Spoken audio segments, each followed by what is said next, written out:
साथियों, बेंगलुरु कर्नाटक से एक चौंकाने वाली खबर आ रही है, जहां पर सर्विंग एयरफोर्स ऑफिसर और उनकी पत्नी भी एयरफोर्स के अंदर ऑफिसर है, दोनों को खुलेआम सड़क पे बहुत बुरी तरह से उनके साथ मारपीट की गई है।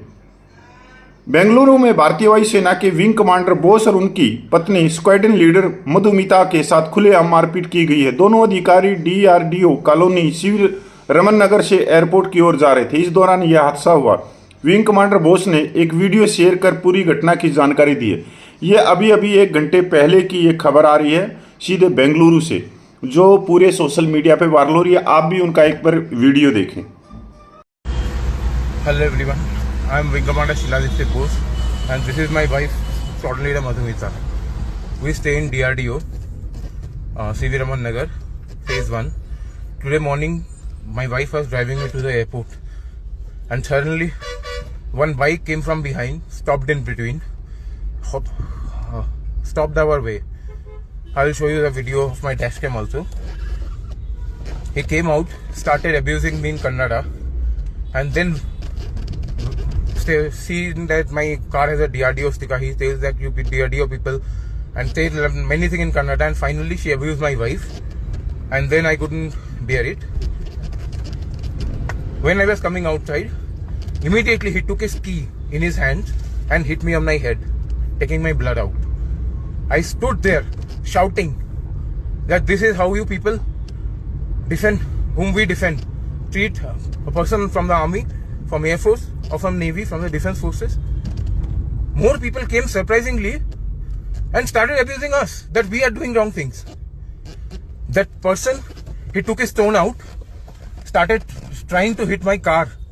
I trying to stop, he hit me on my head again. Here you can see the blood and see my condition.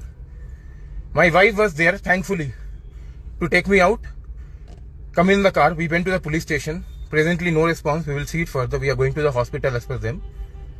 But this is what Karnataka has become.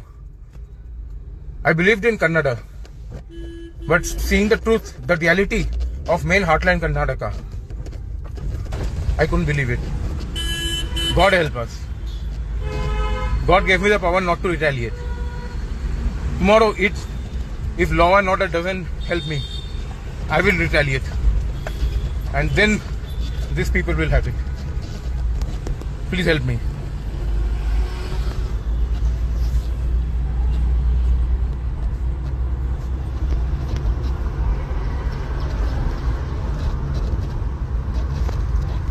তুমি একটা ইন্ডিগোতে যদি পাড়াটা ইনফর্ম করে দাও তো তুমি ওই ফ্লাইটটা নিতে পারবে। না, নিতে পারবো। আমার ফ্যামিলি রকম 7 টাকা বেরিয়ে যাবে।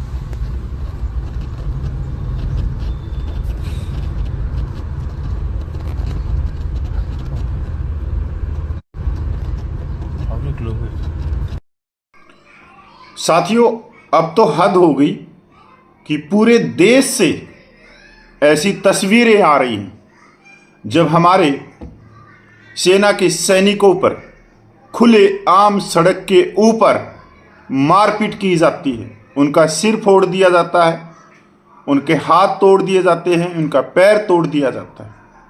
क्या कभी इससे पहले ऐसी घटनाएं होती थी जो अब पिछले समय से होने लगी? ये जो कुछ हो रहा है, ये देश की जो वर्तमान जो राजनीति चल रही है, इसका कारण यही है क्योंकि आज की जो राजनीति है वो देश के अमन चैन को, भाईचारे के ताने बाने को तोड़ने के लिए राजनीति की जा रही है। एक दूसरे के आमने सामने खड़ा करने की राजनीति की जा रही है। जहां भी आप देखोगे राजनीतिक पार्टियां, वहीं पर जाके एक वोट पाने के लिए एक दूसरे के खिलाफ में बोलती मिलेंगी, एक दूसरे के समाज के खिलाफ बोलती मिलेगी।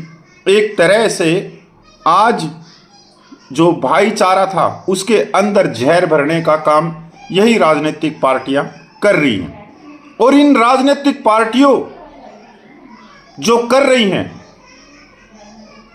उसकी भेंट जो ऑन सर्विस है, सैनिक है, वो भी चढ़ रहे हैं। कभी भाषा के नाम पे, कभी धर्म के नाम पे, कभी जाति के नाम से। कोई हो हमारे बहादुर सैनिकों को जो देश की रक्षा कर रहे हैं उनको पकड़ लेते हैं, सड़क पे मारपीट करते हैं।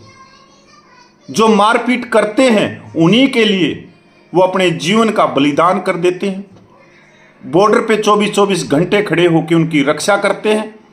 और जब वो बॉर्डर से हम उतर के आते हैं, हमारे जो फौजी भाई आते हैं उतर के, जिनकी रक्षा करी, उन्हीं के थप्पड़ खाने पड़ते हैं, सिर के अंदर ईंट खानी पड़ती हैं, डंडे खाने पड़ते हैं।